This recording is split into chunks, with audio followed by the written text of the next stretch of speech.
Parfois, plus nous creusons profondément, plus les choses deviennent étranges. Les fossiles sont censés nous donner des réponses, mais certaines découvertes ne font qu'éveiller davantage de questions. Ils sont réels, ils sont documentés et ils ne s'inscrivent pas dans la chronologie de la vie telle que nous la connaissons. Voici d'autres fossiles étranges qui ne devraient pas exister dans notre chronologie. Dans les années 90, des chercheurs au Nevada examinaient des formations de calcaire lorsqu'ils ont trouvé quelque chose qui n'avait aucun sens. Ce qui ressemblait à une empreinte de main humaine fossilisée parfaitement pressée dans une roche solide date d'environ 250 millions d'années. L'empreinte n'était pas juste un vague contour. Elle montrait des impressions de doigts, une paume définie et le type de motif de pression que vous attendriez d'une vraie main poussant dans un matériau mou. La couche de roche provenait de la période permienne bien avant les dinosaures, sans parler des humains. Certains ont affirmé que c'était la preuve d'une vie intelligente existant bien plus tôt que l'histoire ne le permet. D'autres ont soutenu qu'il pourrait s'agir d'un motif d'érosion anormale. Mais les comparaisons côte à côte avec de vraies empreintes de mains faites dans de l'argile étaient étrangement similaires. Quoi que ce soit qui ait fait cette marque a laissé derrière lui un mystère sur lequel les géologues tentent de débattre à ce jour. En 1831, des mineurs à Dorchester, Massachusetts, ont fait exploser du rocher solide à environ 15 pieds sous terre et ont trouvé quelque chose d'impossible. Un vase métallique en forme de cloche décoré d'incrustations en argent s'est parfaitement fendu en deux. Le détail surprenant est que la roche qui l'entourait était un conglomérat précambrien estimé à plus de 500 millions d'années. L'artefact lui-même était clairement fabriqué, pas un produit d'érosion ou de force naturelle. Il mesurait environ 4 et 5 pouces de haut avec un motif floral complexe sculpté autour des côtés. Les sceptiques affirment que l'objet a peut-être trouvé son chemin dans une fissure dans la roche à un moment ultérieur, mais aucune preuve d'une fissure n'a jamais été documentée. Pour beaucoup, le vaisseau de Dorchester est l'un des exemples les plus convaincants d'un artefact hors de son contexte jamais enregistré. Au début des années 1980, un homme a affirmé être tombé sur un système de grottes caché dans l'Illinois rempli de tablettes en pierre portant des inscriptions dans plusieurs langues anciennes, y compris l'égyptien et le phénicien. Ce qui a vraiment choqué les chercheurs, c'est le fait que certaines de ces tablettes sculptées étaient fusionnées dans du calcaire fossilisé datant de millions d'années. Le site est devenu infâme, suscitant un débat parmi les archéologues et les théoriciens marginaux. Était-ce une farce ou une véritable anomalie? Certaines des pièces ont été examinées et se sont révélées être intégrées dans des sédiments durcis qui auraient remis du temps géologique à se former. Personne n'a jamais retrouvé l'emplacement exact de la grotte, mais des dizaines de ces étranges artefacts intégrés dans des fossiles circulent encore parmi les chercheurs, alimentant l'un des mystères les plus étranges du Midwest. En 1891, une femme à Morrisonville, Illinois, a ouvert un morceau de charbon et a trouvé une chaîne métallique intégrée à l'intérieur. Mais ce n'était pas la seule découverte étrange de charbon de cette époque.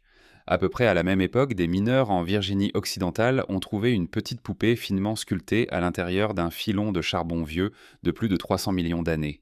La poupée avait des traits délicats et ce qui ressemblait à des plis de vêtements. Le charbon est ancien, formé à partir de matériaux planétaires comprimés au fil des éons. Alors comment un objet fabriqué par l'homme a-t-il pu se retrouver à l'intérieur? Certains scientifiques ont suggéré qu'il pourrait s'agir d'une contamination moderne, mais le charbon environnant était solide et intact avant d'être ouvert. S'il est authentique, cela indique que quelque chose d'intelligent existait bien avant le début de notre histoire enregistrée ou des voyageurs dans le temps. Je sais que beaucoup d'entre vous l'ont dit dans les commentaires de la première partie, alors peut-être que ce sont des voyageurs dans le temps. Numéro 5. Au XIXe siècle, des mineurs dans un comté de Californie ont déterré un crâne humain parfaitement formé daté de plus de 5 millions d'années. La découverte a été documentée par le Dr G.D. Whitney, un géologue respecté, qui a publié la découverte dans des rapports officiels de l'État. À l'époque, la science dominante l'a rejetée, affirmant qu'elle devait avoir été enterrée accidentellement dans un matériau plus ancien. Mais des années plus tard, des réexamens sur le site n'ont trouvé aucune preuve de perturbation dans le sédiment environnant. Cela signifie que le crâne a probablement été déposé en même temps que la tanière elle-même. Si cela est vrai, les humains modernes auraient pu être présents bien plus tôt que quiconque ne l'avait cru auparavant. Dans les années 1980, le Dr Dale Russell et son équipe ont fait une découverte dans l'Arctique canadien qui les a laissés stupéfaits. Ce qui semblait être un doigt humain fossilisé enfermé dans une roche ancienne. Le fossile montrait une structure osseuse claire des articulations et même des impressions de tissu mou.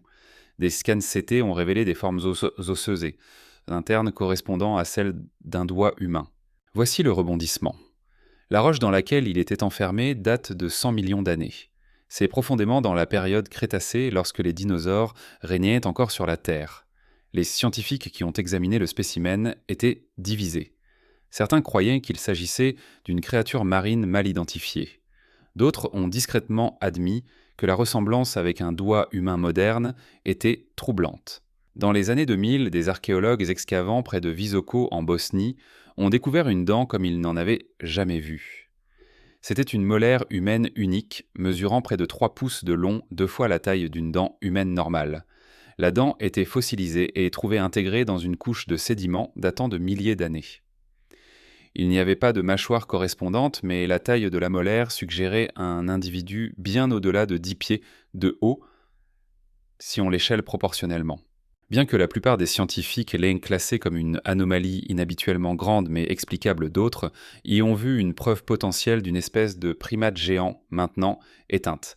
Elle reste aujourd'hui dans une collection privée, ses origines étant encore débattues. En 1885, des ouvriers dans une fonderie de fer à Wolfsegg en Autriche ont ouvert un morceau de charbon et ont découvert quelque chose de remarquable. À l'intérieur, un cube de fer parfaitement formé avec des bords usinés. Ce que l'on appelle le fer de Wolfsegg a été analysé par plusieurs laboratoires et s'est avéré être constitué de fer presque pur sans contamination par le soufre ou le phosphore contrairement aux météorites typiques. Le charbon qui l'entourait date d'environ 60 millions d'années.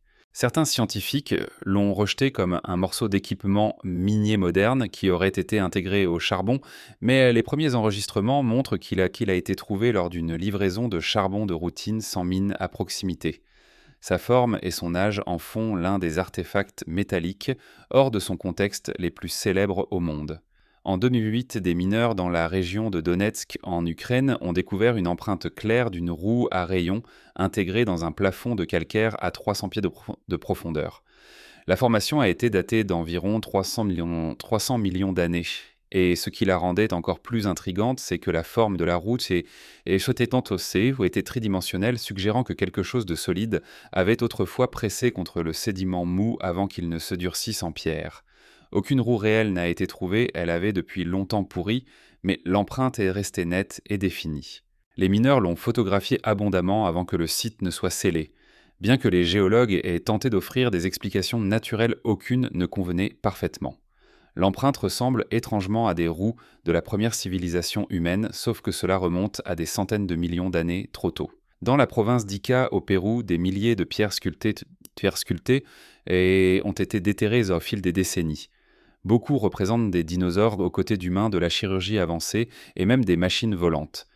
Ce qui rend ces pierres particulièrement étranges, c'est que plusieurs ont été trouvées et intégrées dans des couches de sédiments durcis profondément sous la surface du désert, faisant de certaines d'entre elles de véritables fossiles plutôt que de récentes contrefaçons. Bien que de nombreuses pierres aient été rejetées en raison de contrefaçons dans les années 1960, un petit pourcentage a été testé comme géologiquement ancien avec des patines cohérentes avec un enterrement à long terme. Parmi celles-ci figurent des sculptures de sauropodes et d'humains interagissant comme s'ils coexistaient. L'opinion dominante reste sceptique, mais le fait que certaines pierres soient réellement anciennes maintient le débat vivant. Si même une seule de ces pierres est réelle, elle réécrit complètement la préhistoire. Très bien les gars, c'était notre liste pour aujourd'hui. Merci beaucoup de l'avoir consultée. J'ai été votre hôte aujourd'hui, Olivia Kozlowski, et je vous verrai à nouveau bientôt. Au revoir.